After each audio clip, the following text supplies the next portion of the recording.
And that's part of what we need to do as commissioners, is not only run the city efficiently, cost effectively, but we also need to be running programs and looking how we can serve all citizens. Okay, thank you. Mr. Hyde? I think one of the ways that we do that would be to continue, again, I go back to economic development. I mentioned how much it was in dollars earlier, but I think it's important for people to know that there are 18 businesses or projects underway downtown that are either recently completed or underway. I think that's a testament to our community of how much 18 of those people believe in to invest in the community.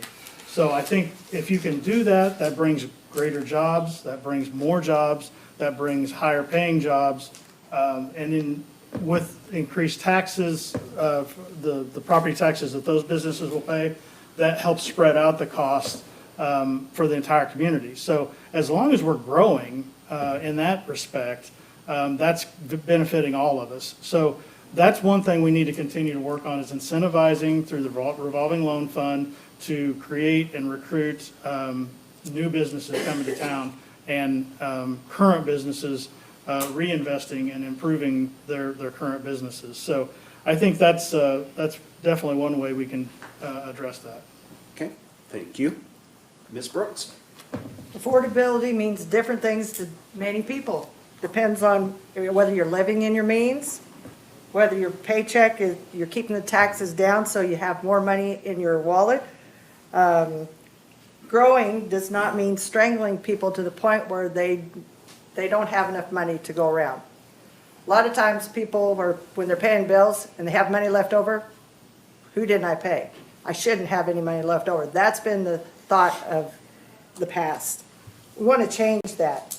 And getting people, making sure everyone's working and that they care. That is a big one for me. Keeping the taxes down. We're taxed to death. Okay, thank you. Mr. Perry? Affordability, she's right.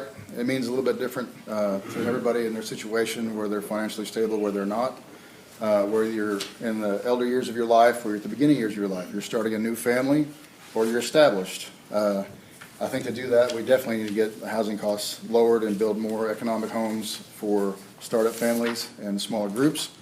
As far as commodities, I think we're still paying a 2.5% grocery tax in this town.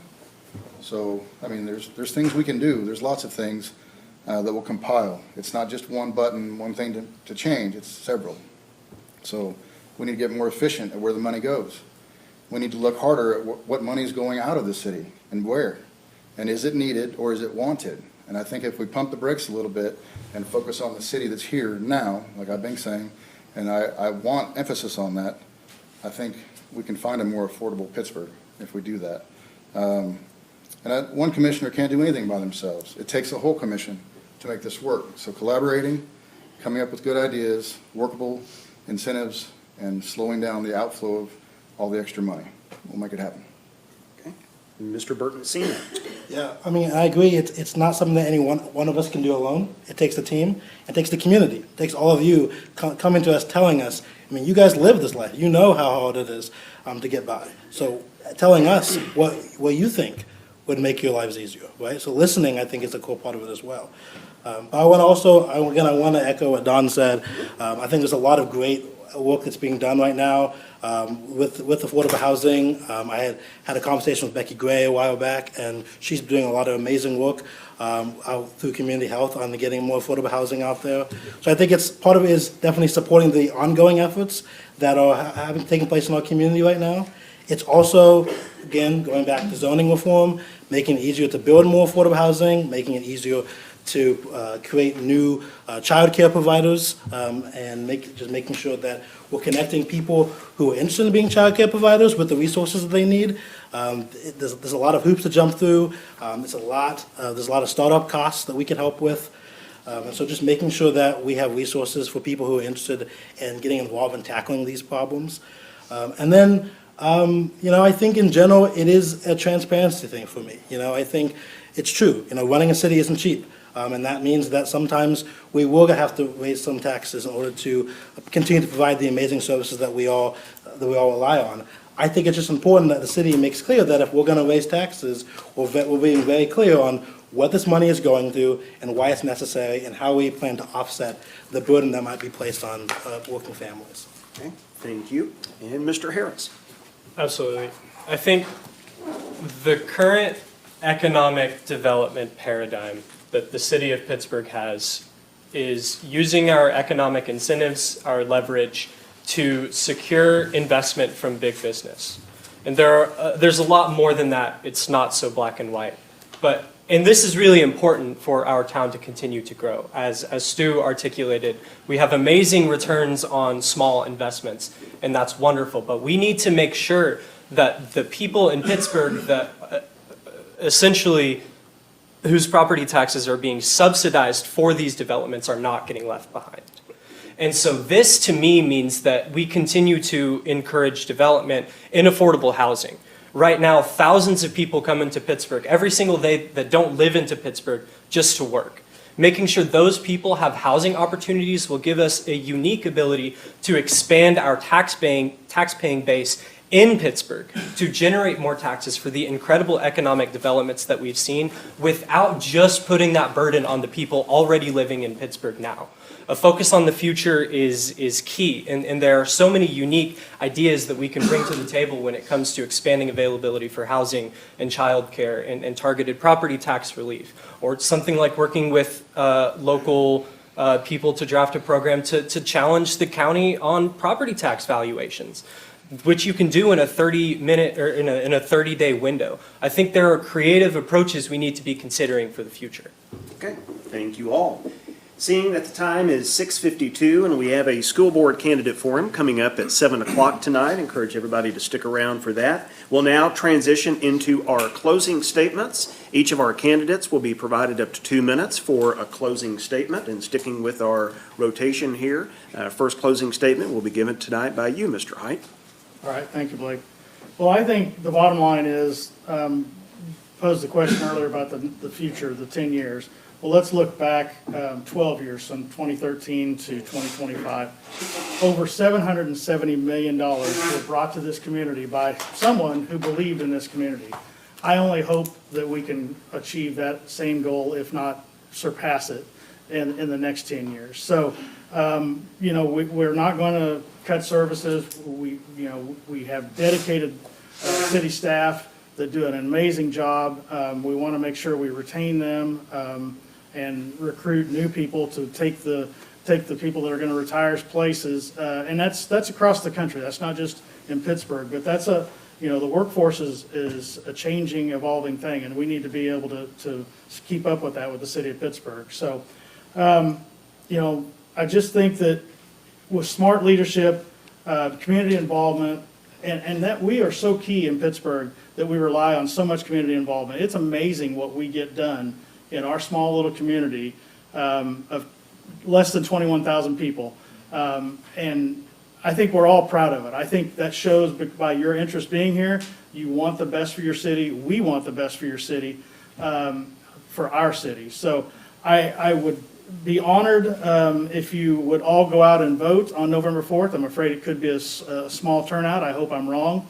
But I would also be honored and privileged to, if I could have one of your 3 votes and get reelected on November 4th. Thank you. Okay, thank you, Mr. Height. Ms. Brooks. My closing statement is my pledge to the citizens of Pittsburgh. I will respect each person. I will keep an open mind and share responsibility because this is our town. I will listen to understand, not listen to respond. I will be accessible to all. I will always be accountable. It is my duty as a commissioner to be fair and impartial and to make decisions based on trust and verified facts. That's important. I will do what I say and say what I mean. I will ask questions. I always have and I always will, and I'm not about to stop. I will always work to put the citizens first where they belong. I do not work for city leadership. I will not take a blind eye approach to anything that is not transparent or good. I don't have all the answers, and I don't claim to have them. I don't have things figured out, but I am never one to shy away from a challenge. Just know that I am all in when I am elected your next Pittsburgh City Commissioner. I'd like to thank Blake in the chamber, Ron in the Morning Sun. Thank you to hosting this forum and allowing people the opportunity to hear what these people have to say. Thank you, DJ, Jack, Isaiah, Don, and Stu. You put yourselves out there for the betterment of Pittsburgh and its future. Thank you all very much. Thank you. Mr. Perry, 2 minutes. All right, well, I'm not a politician. I don't claim to be. I'm a retired Army veteran soldier. I'm a father. I want to bring the change to Pittsburgh that Pittsburgh deserves. I'm coming. We're going to get deeper. We're going to dig into the information, and we're going to do it the right way. We're going to have more public input. We're going to have the faith in this commission rebuilt to the citizens of this community. People are going to come here and not be afraid to get up and speak. They're not going to have this silly 3-minute clause that they can only talk for 3 minutes. We're going to listen to them all. We're going to hear what they have to say, and we're going to make a difference. Okay, thank you.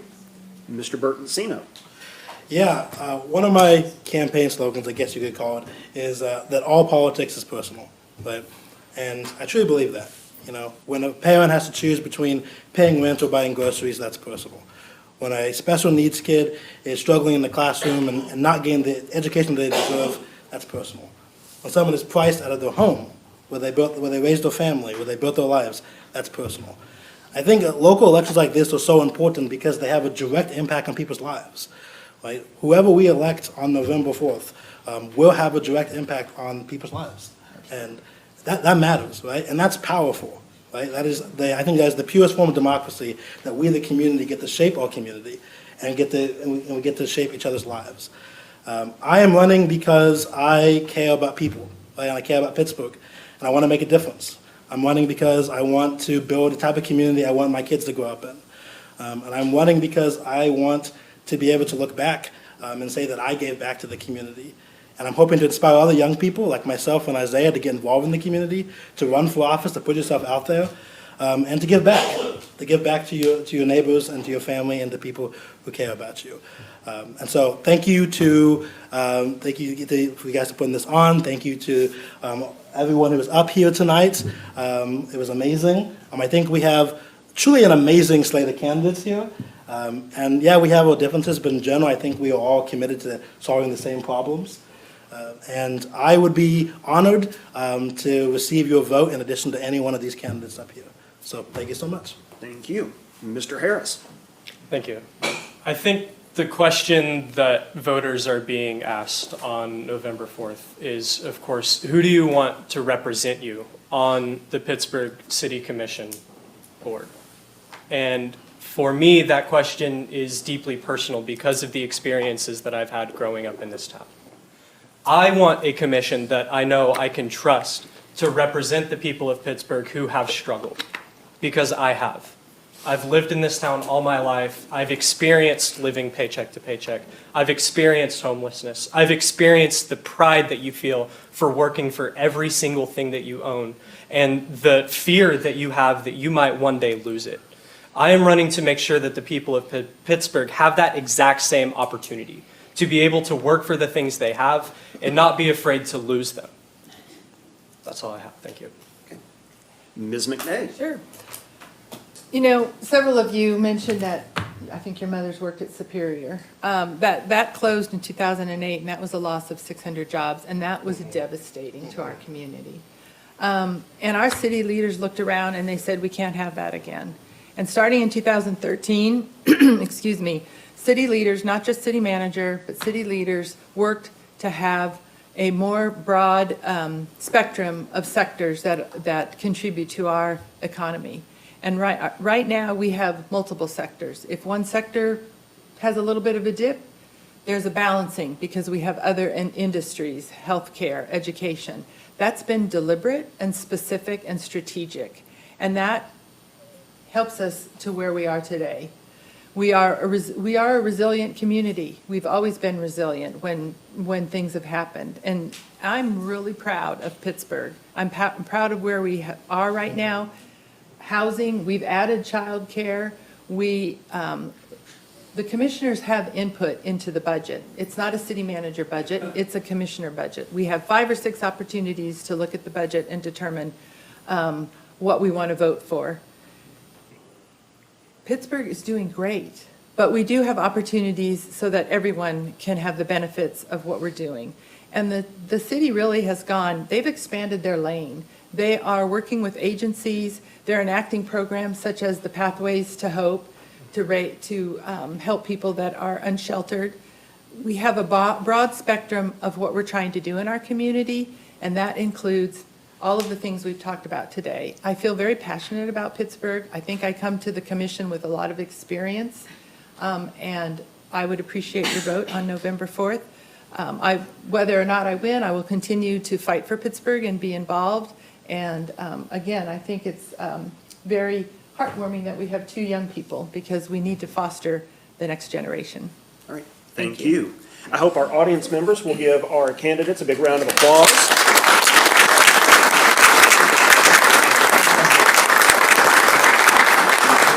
Thank you again for your time tonight and for being willing to run. As I mentioned, we've got a school board candidate forum coming up, so we'll take a quick break, turn the room around, and get started with that. So Thank get you the again. heck out of the way. Thank you.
Good evening, everyone, and welcome to a candidate forum tonight focusing on the upcoming election for USD 250 Board of Education. It's hard to believe. Election Day is just a couple of weeks away. This is a great opportunity for the community to hear directly from you on your thoughts and plans. Introduce myself at the beginning of the last forum, but Blake Benson with the Pittsburgh Area Chamber of Commerce, Ron Womble with the Morning Sun, who is our co-sponsor here this evening and will serve as a proctor on the questions. First of all, thank you to the candidates. Thank you all not only for your time here this evening, but for being willing to serve on the USD 250 Board of Education. I'll grab that for you in just a minute. Okay. Says volumes about your dedication to the school district, that you're willing to serve in this role, and we really do appreciate it. Thank you to Ron and the Morning Sun. Thank you to the City of Pittsburgh for allowing us to host this here this evening. I understand our live stream is now working. So we had some problems with that a little bit earlier. So we not only have a number of people here in person, but we also have a number of people that are watching online. So thank you to Ryan and Jeff for that. Thank you to those of you that are here in person. I would ask that you please respect the candidates, because you're the ones that we're here to hear from. So please keep the chatter to a minimum and be respectful of all the candidates for your time and for your willingness to serve. So the ground rules and the format for this evening: each of our candidates will be offered 2 minutes for an opening statement. We'll then go into a couple of prepared questions that you've received in advance. You'll have 90 seconds to answer those. We'll also get to some questions from the audience. For anybody that's attending tonight and wants to submit a question, we have notepads at the back of the room along with pens. Would ask that you write down your question, submit that to Mr. Womble here. Our criteria for the questions is the questions have to be fair and applicable to all 6 of the candidates. If it does not meet that, then it doesn't even have a chance of being asked tonight, and we'll just get to as many of those as time will allow. But if you are interested in writing one of those questions, we have pen and paper at the back of the room. So if there are no questions for me as the moderator, I'll kind of help you stay on top of the time. When you have 30 seconds left, I'll hold up. This is as close to yellow as I could find at 5:30 this evening. But this is your 30-second notice, and then when the red card goes up, you're out of time. So I'll do my best not to be disruptive, but as soon as you see that, I'll take it back down just to kind of help you stay on track with your time. So we drew numbers earlier this evening to see what order we would go in, and Ms. Smith, you drew the number 1, and if you'll give me just a minute to get my stopwatch here, you have 2 minutes for your opening statement. Hello. It's so fun to be here in this position because it's been a long journey. My name is Emily Smith, and my relationship with the USD 250 School District started nearly 20 years ago when I started my teaching journey at Pittsburgh High School. And as I look out at the crowd, I see former parents of students I've taught, I see former graduates, and I see former colleagues and friends. And so it's really fun to have this opportunity to get to talk to you a little bit about why I decided to run for the school board. So I spent nearly 15 years teaching at Pittsburgh High School, working with all students 9 through 12 with all abilities, and really fell in love with the student population and the diversity that represents the Pittsburgh district.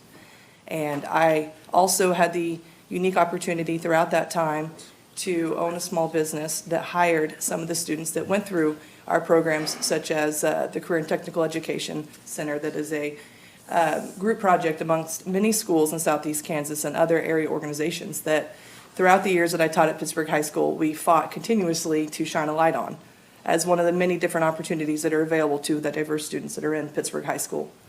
So one of the reasons why I decided to run for the school board was because after nearly 20 years as an educator, I entered into a different relationship with Pittsburgh, which was as a parent.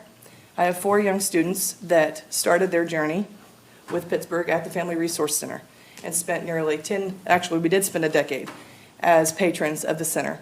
And all of my children went there for daycare and for early childhood, for preschool.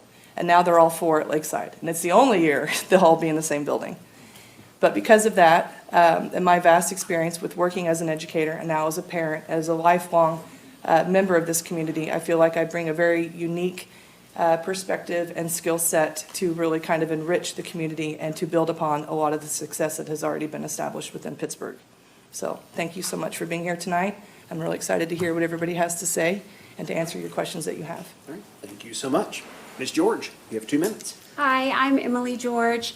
I also was a teacher for USD 250. I'm a transplant, though. A decade ago this year, my husband and our 3 sons moved to Pittsburgh, and we chose Pittsburgh. So we had a couple of options for positions. He was looking for a biology professor position, and Indra Stefanoni took us around town, and I was kind of on the fence. We had a wonderful home, wonderful community. It was very involved where we were in Columbia at Mizzou. So I was heartsick. But then we went to Shrek, and it was the high school musical Shrek. And if you guys remember Shaw, and also Mr. Neal, who's doing music at the time, the students were running the lights. The students were the actors. The students were doing the music. And I thought, okay. And it was so packed that we didn't have a seat. We were like, she gave us little Shrek ears, and we were standing in the back because the whole Memorial Auditorium was packed. So I fell in love with Memorial Auditorium. I fell in love with the school system, and I thought, if the schools can produce this, then I can bring my sons here. So I did. My youngest was not yet in preschool. He was very small. He was just 1. So I taught at the university until he was pre-K age. He went to Little Gorillas in the center. And then I started teaching in public schools again because I had missed being in the classroom. I taught at Parsons, and then finally a position opened up at PHS. I tried to get the art position to work with Mrs. Lomchek, but someone else who was more qualified for the position got it. But Colin Hert asked me on the way out, she was like, well, we have an English position opening up. And it was wonderful for me. I have deep relationships with many of my colleagues from the high school, a lot of the students. And I knew that if we were digging our roots here and trying to dig deep, that anytime I had an interaction with a child that was developing a family relationship that would last, right? I'm building out of the community in which I live and my own sons are going through. So the schools are very important to me, and I'm out of time, so I'll tell you more later. Thank you, Ms. George. Mr. Carlinger. Well, my name is J.J. Carlinger. I'm running for USD 250 because I believe in the power of public education. I have a background in law enforcement and in coaching, and in that I believe that collaboration and accountability and listening all become part of an ingredients that make for a successful school and entire school system. I'm a lifelong resident of Pittsburg, Kansas. I'm a proud product of Lakeside, back when I think they were the Wildcats back in the day. Also went to Pittsburgh Middle School and a graduate of Pittsburgh High School in 1999. My wife Angela and I have an amazing son, Cash, who also a proud product of Lakeside and currently a 7th grader at Pittsburgh Community Middle School. I've witnessed really firsthand our teachers and the way that they go above and beyond to help with struggling students. And I don't mean just in an academic way. I mean emotionally, they're there for them. And that shows me that we have a lot of really good that goes on in there. That's one of the things that's inspired me to do this, that and the opportunity to give back to the school system that really made me who I am today. So even I think about this, like I go back and think about the Lakeside School song, I mean, to me, like that's one of the things that I remember still. So, I just appreciate the opportunity to be here in front of you guys tonight and the opportunity to earn your trust and hopefully earn your vote. Thank you. Okay, thank you. Ms. Owens, you have 2 minutes. Thank you. My name is Shailene Owens, and I want to thank everyone for coming. I want to thank these other candidates for also running because it's taken some time and commitment. But I want to let you know I'm a dedicated mother with 2 children. I have 2 kids that go to USD 250. I have a son that goes to the high school and a daughter at the middle school. We're not from Pittsburg, Kansas. We came here in 2017, and we've been here. My husband is a basketball coach, and that's what brought us to Pittsburgh. But Pittsburgh has really grown on us. For my day job, I like to tell people that I'm a professional janitor, but I work at TFI where I'm a vice president, and we work with kids who have been removed from their home, and we work to reunify them back home. And if they're not able to do that, then we work with kids to get them adopted. So I had the experience of being in child welfare for 20 years. I hold a master's degree in social work and worked with at-risk families. So I feel like the school board is something that I do daily. It's just in a different capacity. I really work on trying to make best decisions for children and families, and that's something that's hard. But we're dealing with kids that are at risk in hard situations, and I feel like me being a part of the school board is also going to be helping the kids that go to my foster kids that go to our schools. In regards to that, I also feel like it's just important to connect with people, and I have really realized that I know more people in Pittsburgh than I thought we did here. Just talking to community members and, the teachers. But what I love about Pittsburgh is that it's a small town, and you really get to know who you're living with, and I just want to continue to make that connection as I work on the school board.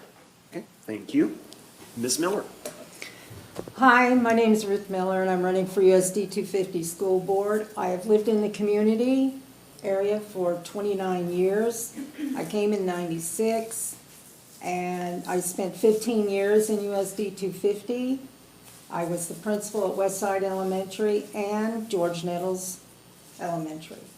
I ended my 31-year career in education in 2011 and retired. The reason I'm running for school board there's multiple reasons. But the one thing that motivated to run was when the Department of Education in Washington, D.C. was dismantled. That caused me great fear and concern for USD 250 and all the other schools in Kansas, but mainly USD 250 because we depended on the federal government to fund our Title I programs. Who are we going to answer to when that building is empty? What happened to all our funding?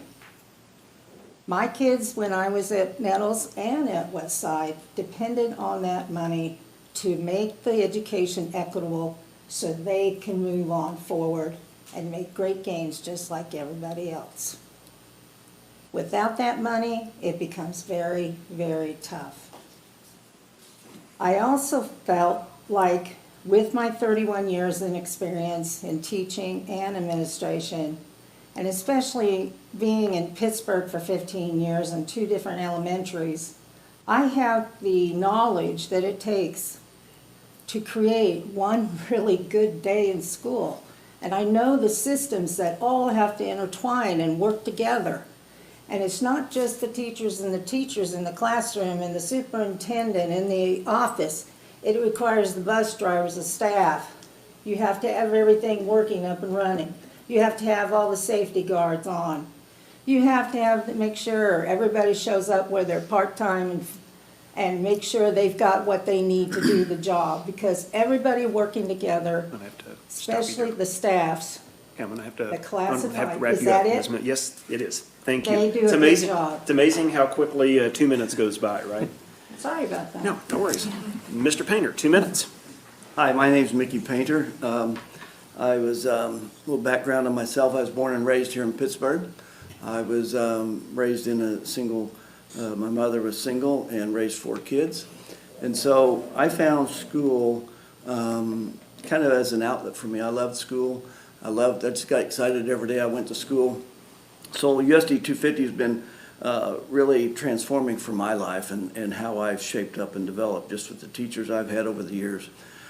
So I left here after I graduated high school. I started college at Arkansas University, come back to Pitt State when I changed my degree from ag economics to pre-veterinarian.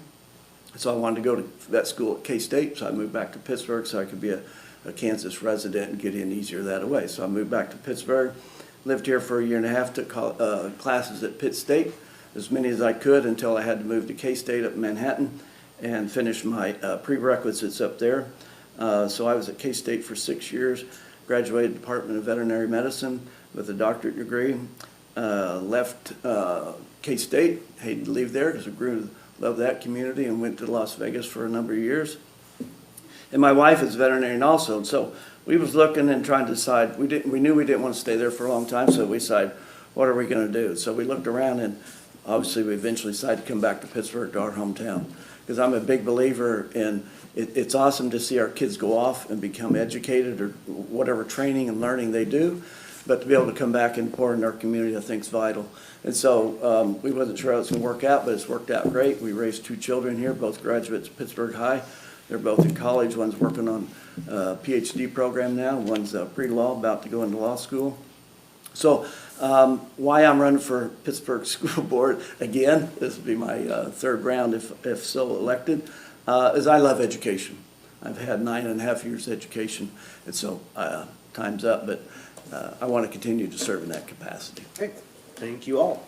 So as I mentioned, we'll now transition into a couple of questions that each of the candidates received ahead of time, and you'll have 90 seconds to answer each one of these, so a little less time than you were allocated on your opening statement. But the first prepared question will be answered first this evening by you, Ms. George. So the first prepared question is this. What do you see as the main responsibility of a school board member? And is there a particular issue that motivates you to serve on the Board of Education? You have 90 seconds.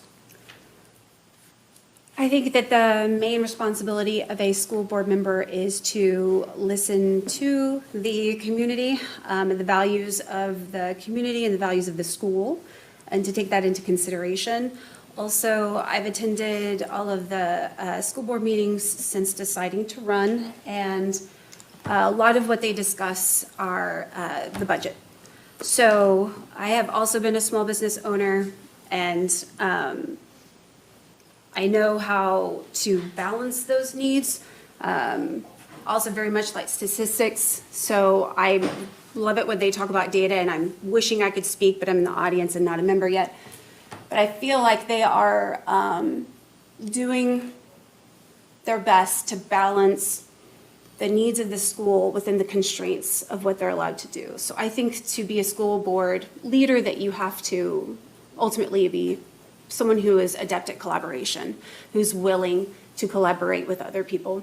Was the other part the strengths or? Or is there a particular issue that motivated you? Yes. It is, I'd like to strengthen the parent-family relationships. That was the main focus of my dissertation research that I just finished.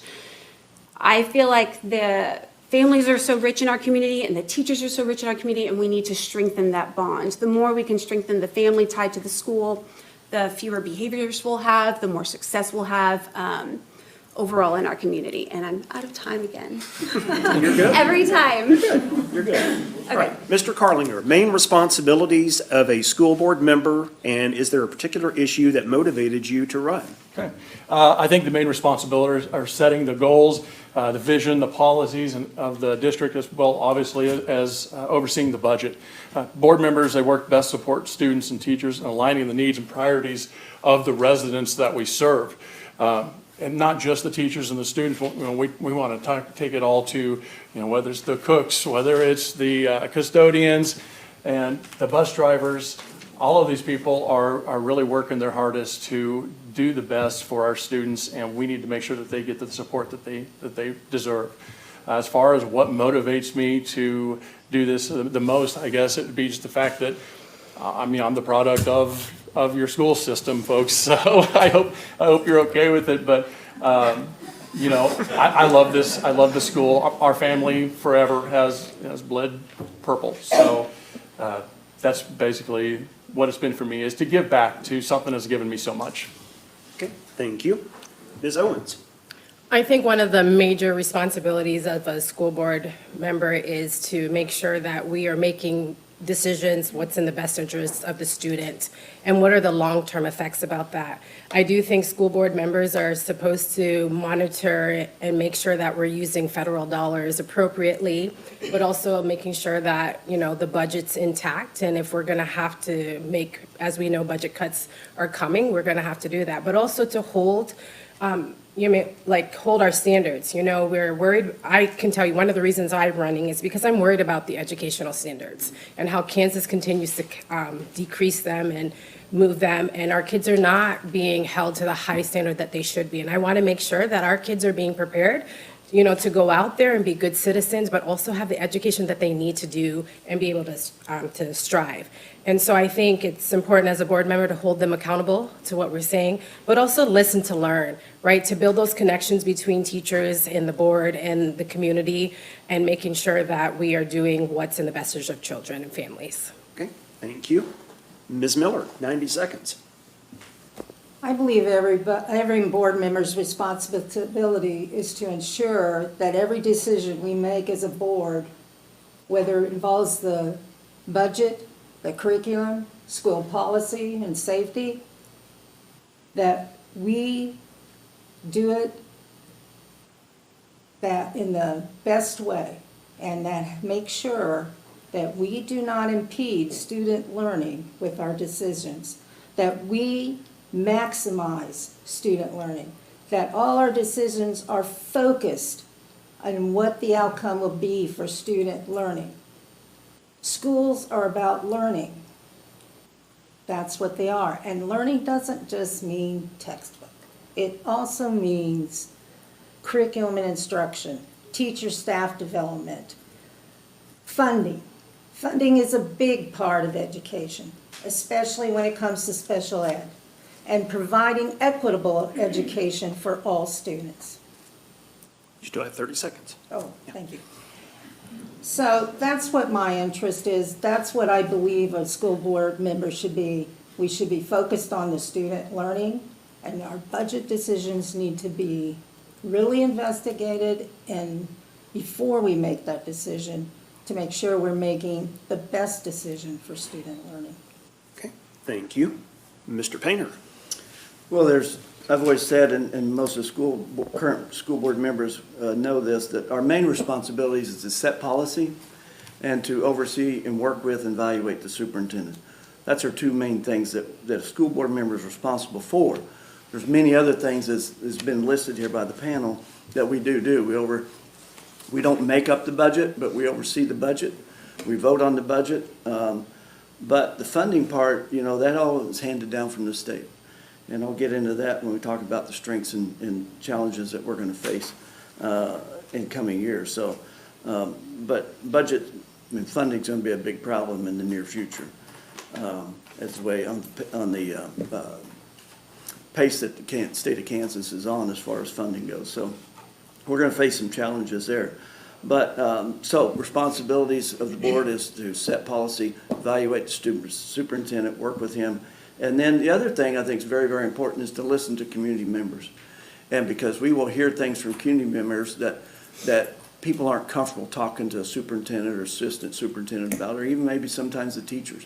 But they feel comfortable if they know you personally to come to you and talk to you. So we take those ideas back, share them with the other board members and the superintendent, and discuss that topic. So that's another big piece of the puzzle. But all the things mentioned here by this panel is important. And everything boils down to, I think, one thing in the school district is what's best for students, and that's what we want to move towards. Okay, thank you. And Ms. Smith.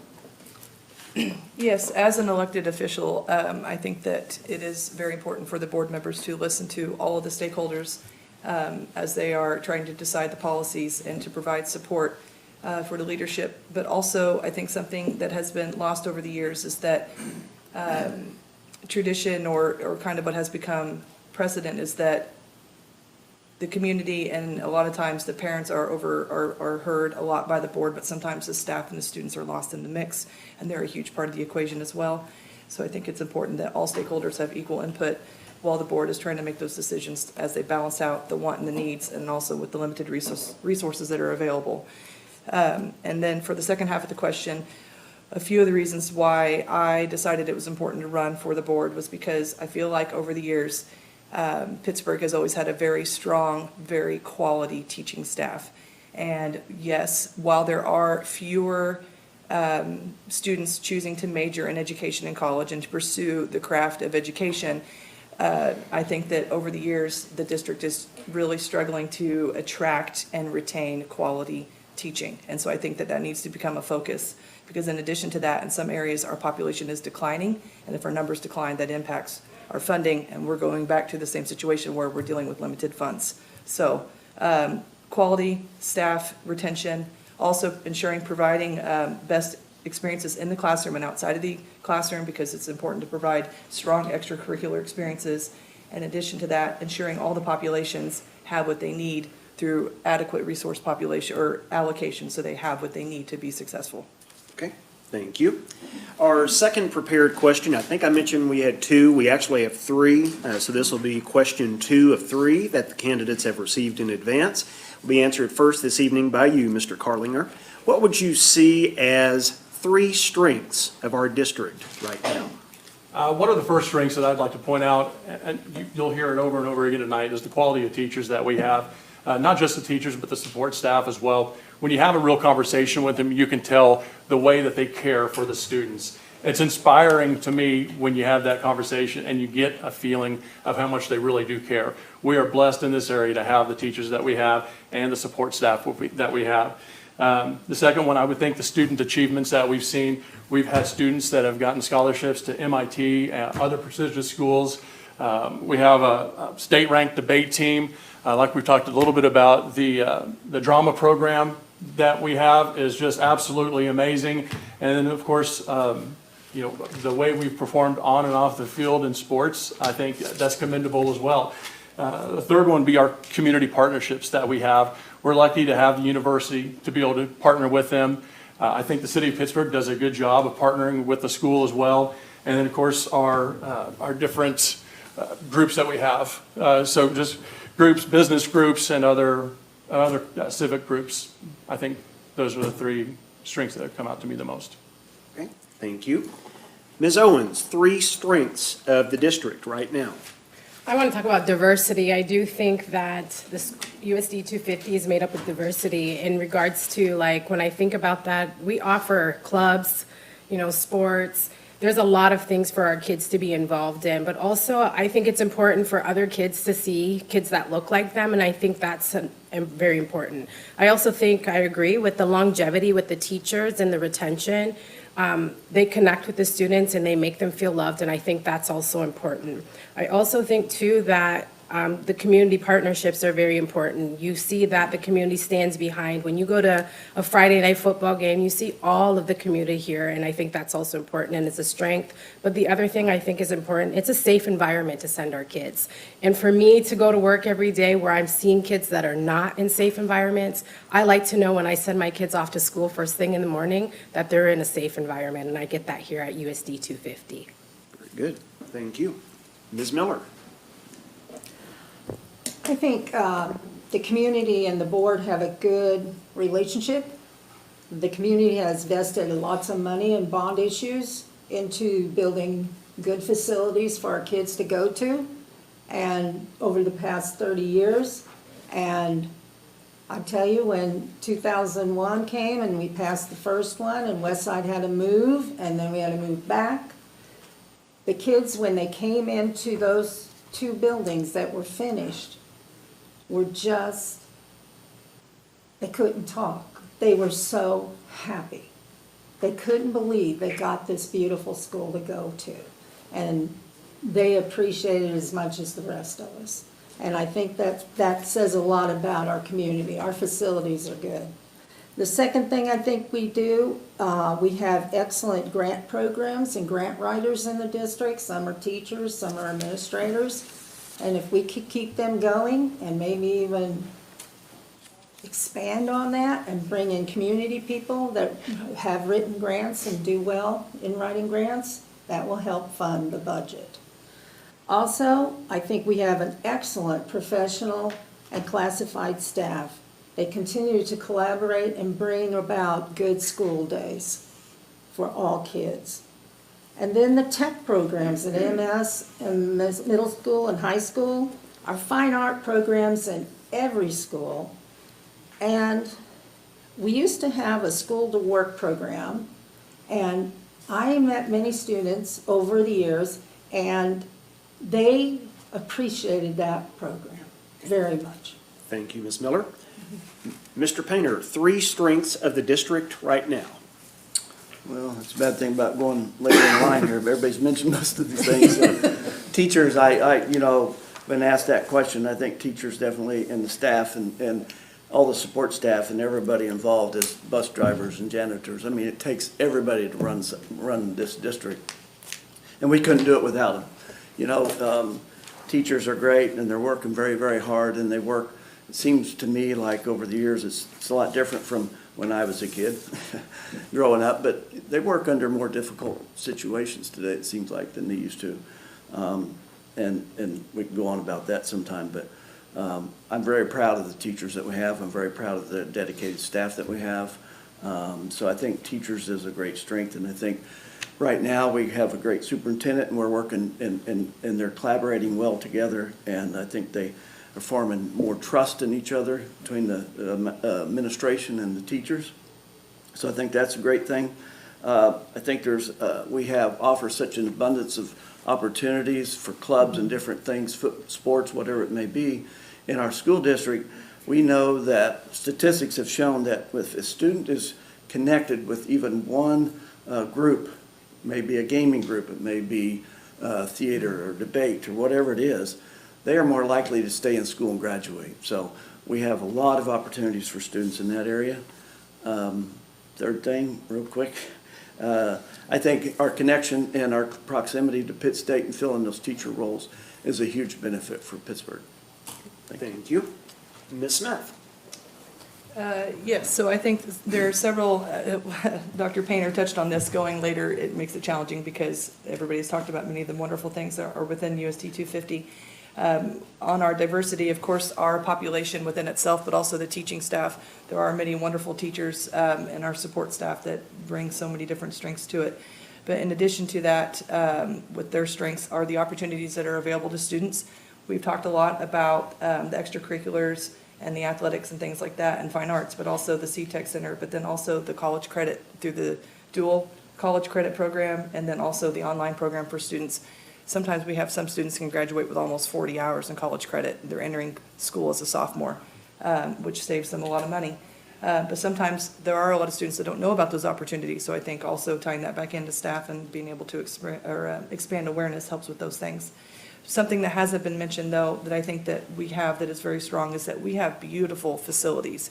It has been something that has been worked on for the last several years, and you've seen a lot of that expansion with the recent developments with the bond issue and adding in the storm shelters and things like that. But we have beautiful places for our kids to play and perform, and so I think that that's something that we need to remember because we've had a lot of people in the community work really hard to bring all that to fruition. Okay, thank you. Ms. George? Don't think I'm going to say anything new, but I do think we are people first. I was one of those speech and debate coaches that won state, so anyway, just going to say.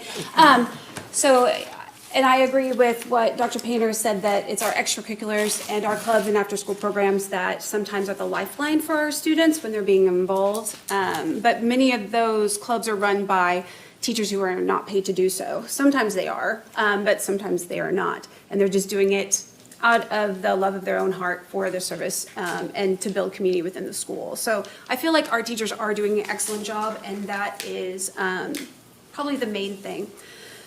Additionally, I've served on the KSDE Standards Board, so I'm on the board for ELA standards and for reviewing EPPs, which are education preparatory programs, and I'm a professor of education, so I teach special ed law and a class just on collaboration. And I think about those things when I'm talking with other teachers and hoping that they'll take my students into their classroom for their field experiences, and they always do.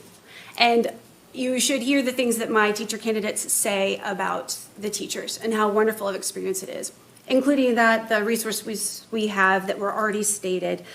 We have a university, we are a college town, so we could strengthen that tie, and we are working to do so.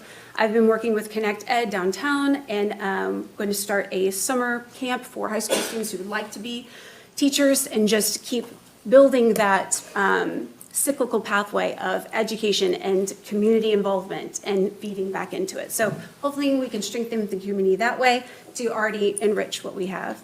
Okay, thank you. And our third and final prepared advanced question will be answered first by you, Ms. Owens. And the question is kind of the flip side. What do you see as the top 3 challenges for the school district over the next 5 years? Top 3 challenges for the USD 250 school district over the next 5 years. Well, I think the first one that I think we need to pay attention to is we know in the state of Kansas right now, school enrollments are down. And we want to make sure that we figure out and really plan around that. Because if we don't have high student enrollment, we won't not get the funding that we need to keep our school afloat. The other thing I think that we need to continue to pay attention to is we know that children thrive in their school environment, and we need to make sure that we're having effective mental health services. We know that kids are not getting their mental health needs, and I think one thing that is benefit, and I'm thankful for like Crawford County Mental Health, is that they allow therapists to come into the school and provide that need. We know that when kids have good coping skills, right, and they can be able to explain to someone how they're feeling, they're going to do better. And so I think we really need to pay attention to that. But the other thing is we know, right, budget cuts are coming. So I think we're going to need to be prepared about that. And we understand that those funds are allocated, but we're going to have to start being proactive and figure out where we might need to utilize the funds that we have and get people on board with that. Okay, thank you. Ms. Miller? Ditto.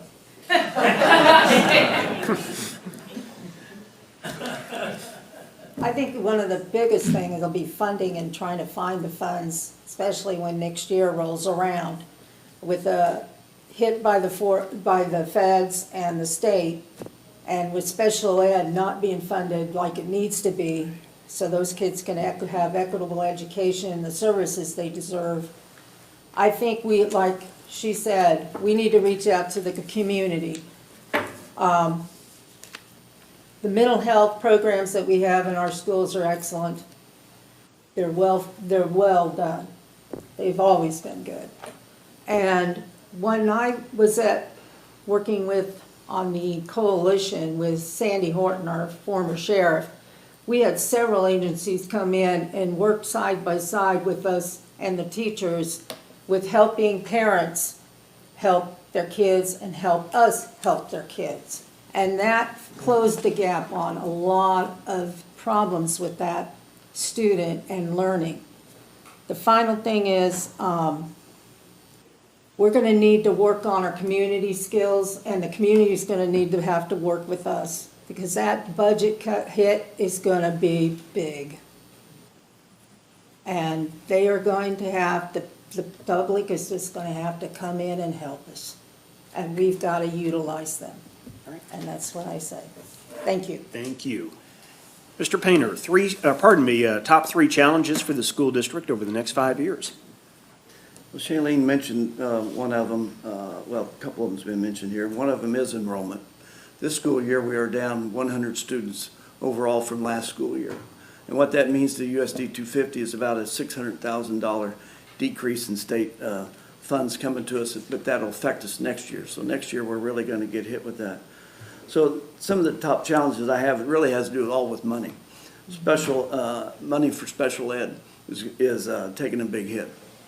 Between the state and the federal funding, we are supposed to get reimbursed at 92% for the cost for us to have a special needs child met. Right now, we're getting reimbursed, or last year was getting reimbursed at 74%. This year, it's dropping to 72%. What that means to USD 250 is an extra $500,000 out of our general fund to go to pay for special ed. What can we do about that? It's nothing that we can do in this community. That's at the state level and the federal level. But that's a real challenge for us, and it's getting tougher every year because the cost to educate a special ed student is going up every year. And last year we had 48 autistic kids in our district. This year we have 61, and those are the most expensive children to educate. So special ed funding is a big challenge for us and going to continue to get worse. And then the at-risk funding. At-risk funding is some funds that we also get in addition to the base state aid, and that helps pay for paras, it helps pay for after-school programs, and it helps pay for summer school. So a lot of it has to do with funding, and again, I could talk more, but out of time. Thank you. Another 3 hours. That's 3 hours. I'm going to sound a lot like the previous candidates because many of the main issues that everybody's talking about are the most important ones. And of course, as everybody has already kind of touched upon, if our enrollment continues to decline or is not at the numbers that we anticipate, that does directly impact our funding, as everybody has kind of talked about. which would impact our ability to provide quality programming. So I won't talk too much about that because there's only so much that can be talked about. And some of that is not stuff that we can control. We can only deal with what the legislation decides, and so half the time you don't even know what rules you're playing by. But something I did want to talk about that Ms. Miller touched upon was the social emotional health programs provided by the area agencies. But something that we need to continue to do is also focus on how to build community, because social emotional health comes from relationships. And with the way that education, the tide is turning with more digital online, we really need to focus on our soft skills, our interpersonal skills, our problem solving, because that's where our daily interactions come from, is the social ability to have that connection with people. And as AI picks up speed, we're going to have to make sure that our young people know how to have conversations and to navigate daily life. So let's just stop with those. Thank you. Ms. George? To reiterate the same fiscal issues, we know that number of students on count day is how many dollars that they get in the school. Yeah, and so that is a problem also that could be tied to city commissioner, right? Or anything having to do with our city. If we make our city attractive to families who want to move here, and we have our buildings that are attractive and our programs are attractive, then we will increase the amount of students who go to our schools and increase our funding and our ability to navigate all of that. I also think that there are some big hits coming. Being on the KSD's board, I know that there's a literacy initiative that all of the ELA and all of the elementary teachers are having to go through, and it is not easy. I have done it. It is difficult. As a high school lit teacher, you're not really taught about phenomes, but the next pathway is going to be math. There'll be a math initiative coming from the state as well. So we have to get ready for that. So we need to think about how we're going to support our existing staff with that extra burden of training, along with every other responsibility that they have. So we'll do that. So I know that we are really great at recruiting new staff, but we can support our current staff as well. And those student outcomes, I think that we could just do better. Anyone can go on to KSDE Data Central and look at the testing scores. You can do it by demographic and see that we have some growing to do. And that's not anyone's fault necessarily, but it is a focus. Thanks. Thank you. Mr. Carlinger? No surprise, funding is obviously going to be an issue. I think ensuring that the funds that we do get go to the where they're going to make the biggest positive impact in our school district is important. Acquiring and retaining not only high quality and qualified teachers, but also retaining the students is going to be a key issue for us as well. Pittsburgh has some challenges. We do have some higher tax rates, and wages aren't as much as all of us would want, right? So that's also an issue, but that's something that we can work with. Speaking to that, I think the poverty rates in our area too do have an impact. We want to make sure that our students can see themselves and that their prospects are bright. And I think as long as we stay on top of that, I think we'll be able to do that. But I think that's a challenge that we'll have to overcome. Okay, thank you all. We'll now transition into questions from the audience, and appreciate Ron for filtering those. We've heard several times tonight about the importance of teachers in our district, and I think that's something that is shared across the board, no pun intended. But it's well known that the teaching profession, and Ms. Miller, you'll get a chance to answer this first. The teaching profession is losing a number of teachers. So what will you do to support teachers and the teacher retention effort? So specifically in response to the teaching profession losing so many teachers, what would you do on the USD 250 Board of Education to support teachers and the teacher retention effort?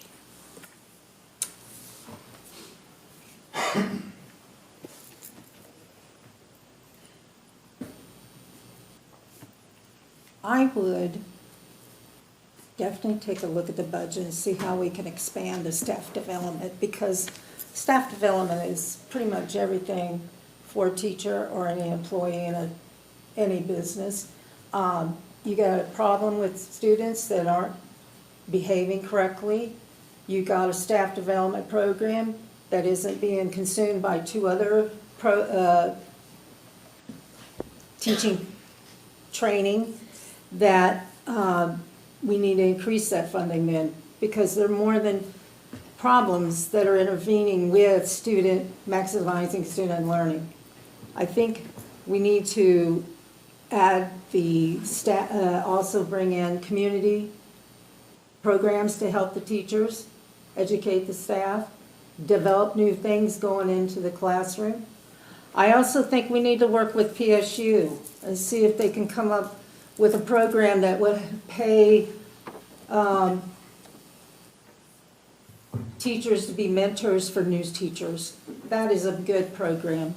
And it was here in the past, and it didn't cost that much. And it really helped teachers that are coming into the program. You don't learn everything in student teaching.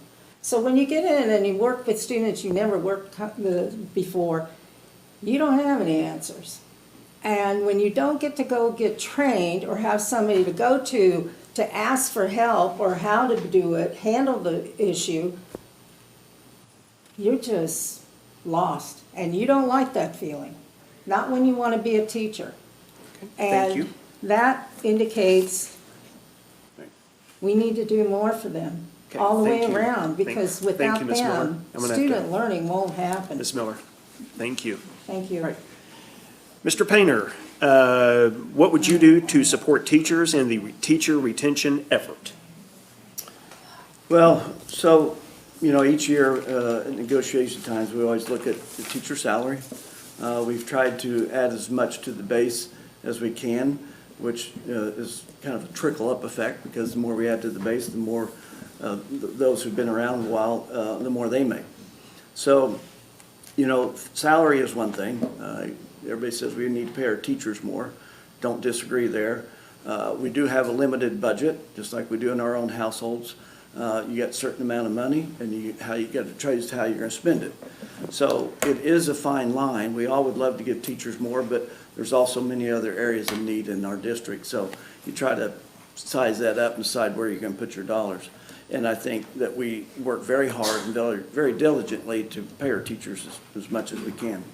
So I think trying to continue to up that base state aid as much as we can. Again, going back to the funding level from the state, that's going to get more difficult in the near future.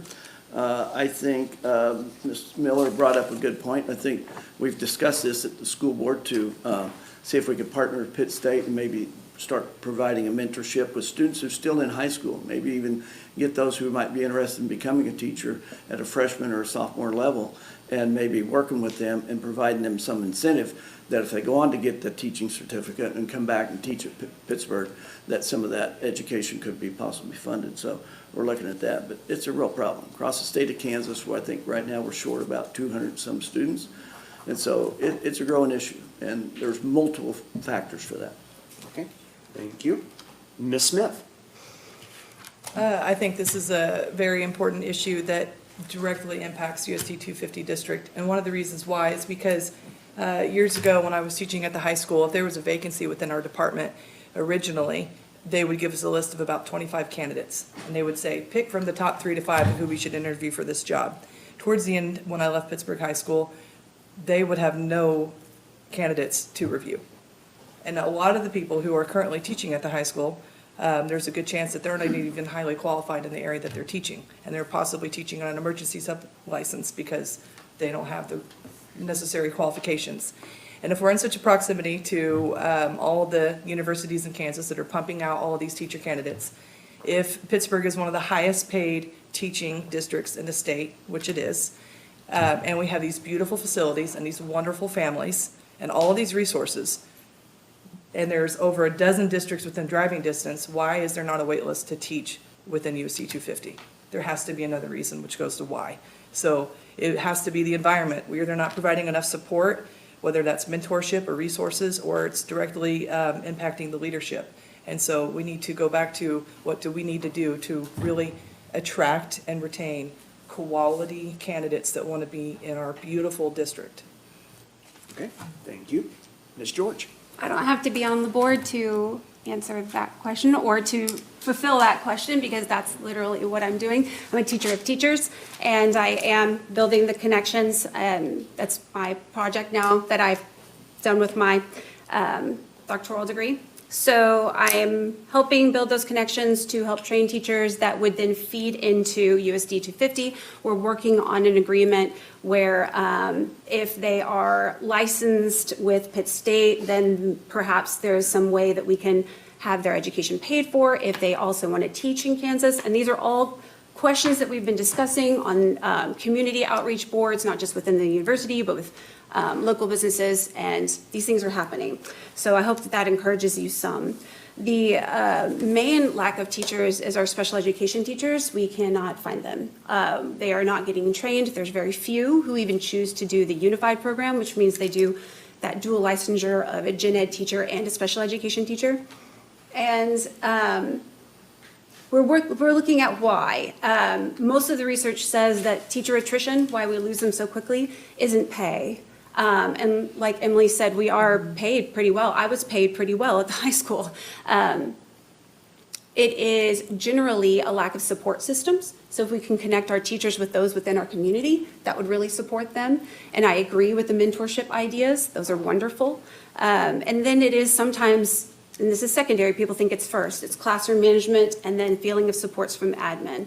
And I think that is something that we could change with some focused professional development. Okay, thank you. Mr. Carlinger. The first step I believe in is getting out there and speaking with as many teachers as possible to learn exactly what it is that's going to be the biggest benefit to them, and making sure that we try to find a way to make that impact on them and be positive about it. Also, with Pitt State being as close as it is, those partnerships be further developed to see what they can do to help us provide what we need to be successful. And then again, the community, the support from the community. I think we've seen it. I've held barbecues and things like that for the community, and you do see it. So if we can get more involvement from the community, then I think that would be an excellent way also to entice great teachers to stick around here. Okay, very good. And Ms. Owens. I can't disagree with what a lot of they've said, but something that I've learned and something I'm dealing with my job is, right, we have a shortage, but I think we need to listen to learn and really get with the teachers and figure out why, those that have longevity, why do they stay? Research has shared that people stay because they're connected to their supervisor and they feel supported in their environment, and I think that's something that we might have to look at. I do think we're going to have to also look about, is there incentives that we could be offering to keep them in our district, right? Yes, the money is great, but if people do not feel comfortable and do not feel secure and do not feel connected to where they work, they're not going to stay no matter how much money they are making. They're just going to come to work being miserable, and I think that's something. We need to be connected and making sure. I hear people talk about community, so we really do need to take the word unity and make sure that we're unified and we're supporting them. I think as a parent, when a teacher calls about my kid, I'm like, they better not be calling and tell me they did something wrong, but I want to know, how do I support you in your classroom? And I think that's very important. I do think we're going to have to look at how we're recruiting, and we're going to have to not only connect with PSU, but KU, all of these other places to come and recruit so we can get good teachers here. Okay, thank you all. Our second question from the audience tonight will be answered first by you, Mr. Painter. And it's been mentioned several times tonight that budget cuts may be in the district's future. If that is the case, what does that mean for the extracurricular activities that everyone agrees are so important for our students? If budget cuts are in our future, what does that mean for the extracurricular activities that everyone agrees are so important for our students? I hate to even think about that one. That's going to be tough because all the extracurriculars are funded by what we call supplemental funding. And so the teachers that lead these programs get supplemental pay on top of their base salary. So that is extra dollars spent out of our budget, and that is a significant amount. And so that would be one of the things, because we hate to cut staff. There's a lot of things that we don't want to cut, so you have to prioritize what would be cut first if those cuts have to be made. And we don't know, but we're afraid that something's gonna have to give in the next just really 2, 3, 4 years. There's gonna be some changes made. That would be huge. We'd hate to do that. There's no cuts. I mean, if I look at our budget and where we spend our dollars, I can't think of a place I want to remove dollars from and say, we don't really need that, or we don't need as much money there. So it seems like we always need more money. I mean, no matter what the state thinks, they're trying to claw back dollars, I think, from us, but we can always use more money. We can, so there's areas to look at, but the extracurriculars, we hate to do that because for the reasons stated earlier, it keeps kids connected in school. And I think it does help improve our graduation rate, which is huge because we're always talking about graduation rates and how do we make those better. Well, that's one of them. And so I can't think of any areas I want to decrease funding in, and I would hate to do it in the extracurriculars. Okay. Ms. Smith? From years past, I think that every year the budget is always a concern, and it's always a lot of fear-mongering about all the cuts that have to be made. And I can think back to about 10 years ago when we were told we were going to have to pay money back to the state and how we weren't going to have any money within our classroom. And every year there's a will, there's a way. There's always a way to make it work. There is always a way to balance everything out with the wants and the needs, and that without having all the information in front of me to be able to give you an informed decision, I am confident in the ability to be able to balance everything and meet all of the needs, because historically, and it's been able to be done. And I'm confident that we can continue to do so without having to limit accessibility to anything, because we've made it this far without having to do so. Historically, there have never been major cuts in USD 250. There's never been layoffs. We have never removed staff. We have never limited programming. We have never prevented an opportunity to a student to go anywhere, and I'm confident that we will be able to move forward to do so and continue to do so. Okay. Thank you. Ms. George? I might misspeak. I would probably ask the superus in the back. But I believe that we haven't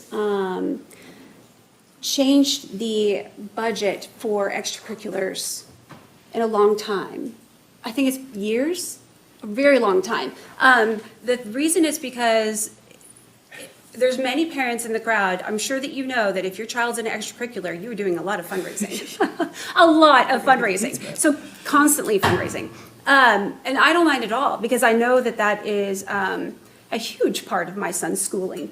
So I'm sure that if the board were trying to make decisions about allocation, or if they had to make decisions about the budget, I know they don't form the budget, but if they're voting and discussing what might need to be cut or to be informed, then I bet that the community would come forward and would support. One of the main reasons why we would not ever want to cut our athletics and our extracurriculars is because we gain students because of those programs, my family being one of those. Lots of students come over for our band program or our football program or our theater program. So I know we won 2 students because of the speech and debate program. So I'm sure that there is something that, and the board knows that, the community knows that, the people would come and speak, and it would be worked out. Thank you. Mr. Carlinger?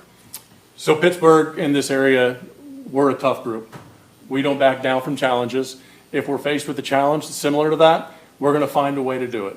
Just like we've talked about, whether it's fundraising, whatever it is, we will find a way, we will overcome the challenges, and we will make sure that our students have what they need to be successful in the class and through everything else that they need to do, the extracurriculars. We will find a way to overcome those challenges. Ms. Owens? I agree. I don't have information in front of me, but I'm like JJ, I'm going to fight to make sure that our kids get what we need. If that means I got to bake extra, right? We have some bake sales, I'm going to do that. But I also think we're going to challenge people, right, to help us. But I think a thing that we're not going to do is pay to play, because that's not fair for kids. And I think we're just going to have to look at our budget and come together as a community and figure it out. Okay, thank you. And Ms. Miller? The budget cuts that are coming ahead have never been this big ever in my time here in Pittsburgh. And in order to cut programs, we are going to have the community involved. There's no way around it. And then we have to decide. And the community will have a big input in on that. I'm not for cutting programs, I enjoyed those programs just as much as anybody, and my daughters did too. They both graduated from PHS and then loved it. So I'm realistic here. We're going to have to figure it out. And we are going to have to make some tough decisions. And that's just the reality of it. I hate to be a Debbie Downer, but that's just it. Okay. Thank you. Thank you all. As we are now at an hour, we'll now transition into our closing statements. And we're back as far as the rotation, back to you, Ms. Smith. So each of the candidates will have 2 minutes for a closing statement. And first up is you, Ms. Smith. Like I told you at the beginning of this debate, that my relationship with USD 250 started as a staff member years ago. I grew up in the community. Actually, I did not go to high school at Pittsburg High School, but I did want to go to high school at Pittsburg High School because of all the cool things that they had going on. I graduated with 28 other students. I mean, I had never seen so many kids before. When I became a parent, I did not live in district, but I knew that I wanted my kids to be purple and I wanted them to be dragons. And so when I had the opportunity to move into town a couple years ago, it was really awesome to get the opportunity to be in the community, to be able to walk my kids to Lakeside, to get to see them play in the neighborhood streets with the kids. And it just really kind of made me fall in love with Pittsburgh all over again from a different perspective. Not from being in the classroom with all of your families, but from being with my family in your classrooms. And I think that if I had the opportunity to represent all the different families in Pittsburgh, I think I would do a very good job for you guys, because I have worn all these different hats within the community and utilized all these different services from the Family Resource Center, from the C-Tech Center, from Pittsburgh High School, from Lakeside. I mean, I'm just invested in this community, and I feel like I have the skill set. I've got a master's in curriculum instruction. I've got a master's in educational leadership. And as my experience with a business owner, I know how to deal with the financial literacy responsible to be successful as a business owner. The budget is a big deal. It's something we've talked about the entire night tonight. And with my perspective of being in the classroom and being a parent and owning a business, I feel like I just have a unique skill set to really kind of give everybody the opportunity to feel heard. I have years of experience of incorporating a variety of stakeholders' perspectives and feeling like people have the opportunity to be heard, because I think something that has gone away from our district is transparency and open communication and honesty. I think it's time to bring all of those values back to our district so we can be what Pittsburgh used to be, which was really, really good. But I think we could be great again. We've talked about all the great things that have happened here, but a lot of those programs that they've talked about are no longer available. And that's something that we need to think about. So thank you for coming. Thank you, Ms. Smith. Ms. George, your closing statement. I am very passionate about people. I like to talk to people. I like to interact with people, and sometimes that can make me come off as a little bit silly. And I am maybe that, but I'm also highly qualified. So I have taught all levels. I'm teaching future teachers now. Because I like to talk to everyone, I make connections, and I really like to collaborate, even with people who are very different than I am. I care a lot about where I live. I don't want to live anywhere else. And my sons are invested in the school, and I miss the high school. I miss walking my kids to Lakeside. I miss all of that. And so I have no end game. This isn't a stepping stone to something else. I just thought that I could serve the community in this way as well. So if you'd like for me to, then I'd appreciate your vote. But if not, then that's okay, because I'll still develop the teachers and I'll still come and talk to you at all the events, and know that I care about you and your families. And if there's any way that I can assist you in my current role, just let me know. Thank you. Thank you. Mr. Carlinger. I took my oath as a policeman in City Hall in 2008. I've been serving this community and surrounding communities since then. I think it gives me a unique perspective dealing with people and solving problems that maybe not everyone has. I'm fortunate to have that. I'm also fortunate to be a dragon. And, when I look at my son and he puts on his jersey or wears his hat, I couldn't be more proud.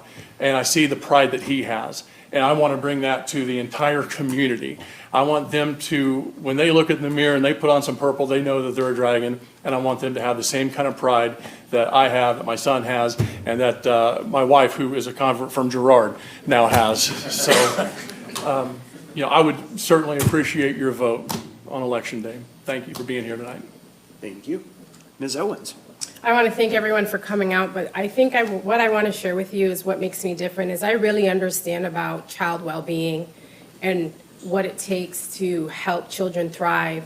But I also feel like I have good relationships within the community. I understand working with stakeholders, but I also don't struggle to have hard conversations. And I think we need to be prepared to start having some hard conversations. I think I want you to know that I advocate for kids on a daily basis, so it's natural for me. But it's also natural for me to go to fight for our kids when other people say no. I try to find where we can say yes.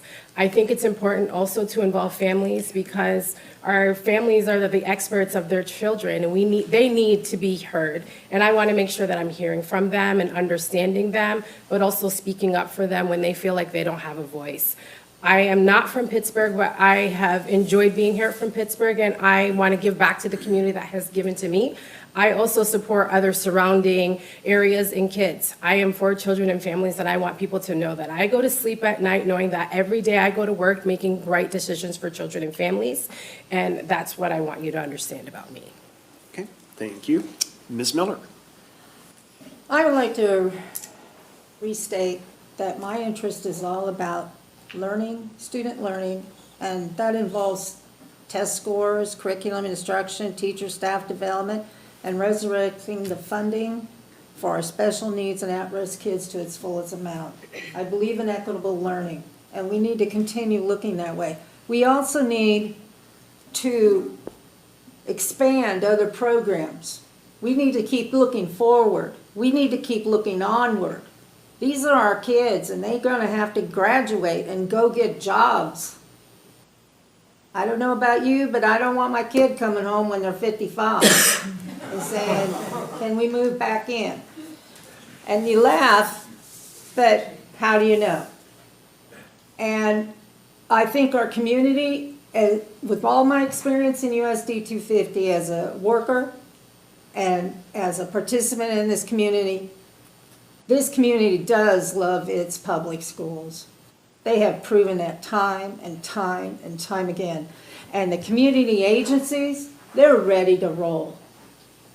They're ready to work with us to help our kids. And that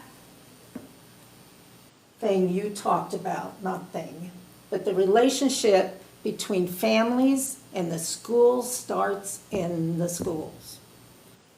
Because a lot of parents, they don't know what their role is. They know their parents and they feel bad enough they don't get to come to all the things and their kid's acting up in school, so they come in fighting because they don't know any other way. And all you have to do is say, come on in, let me get you some water. We need to talk about how we both can help your kid because we both have the same goal. And it might have to take 3 or 4 times and visits, but it will get through because that's when they learn. You're not there to judge them, you are there to help them. And that has been done in USD 250 schools for many years. Okay, thank you. And I think that is what I want to leave you with, that I have the qualifications, the experience to help this district get through the next few years with the tough decisions. Thank you, Ms. Miller. Yes. 2 minutes for your closing statements. Mr. Painter. Thank you. So thank you guys, everybody, for being here tonight. Thank you for all the candidates. Proud of every one of you guys. You guys, the community has a tough decision to make. I think there's some very well-qualified people here tonight. I think one of the things that sets me apart from everybody, and this could be a plus or a minus, sometimes when you're running for re-election, either people know your past and don't like it, or they know your past and they do like what you've done. So hopefully I've served this community well for the last 8 years. We've faced some difficult challenges, probably one of the most difficult ones that nobody ever wants to bring up, and I hate to even think about it and use the word, but COVID days. That was a tough time, but, you know, trying to navigate those things, I think we did as best as we could. I think everybody in the county did as best they could with the knowledge we had. So anyway, I've served on the board now for 8 years. I would love to continue. I love education. Anybody that knows me knows I'm easy to talk to, easy to share their thoughts and feelings with me. I take those things back to the board and discuss them, and we try to implement on things that need to be improved upon, that we see can be improved upon. So I think I've served in a capacity that has, so I bring some experience to the table. I think that's the only thing I can say about these people, because they're all wonderful people. I can see well-educated, knowledgeable people, and we all, I can tell, everybody loves Pittsburg USD 250. We all fight for the same thing. We all bleed purple. We all want to continue to bleed purple, and I want to be a part of that. So I thank you guys for having trusted me for the last 8 years. Hopefully you can trust me for another 4, and I would appreciate your vote in November. Thank you. I hope our audience members will give our candidates a big round of applause.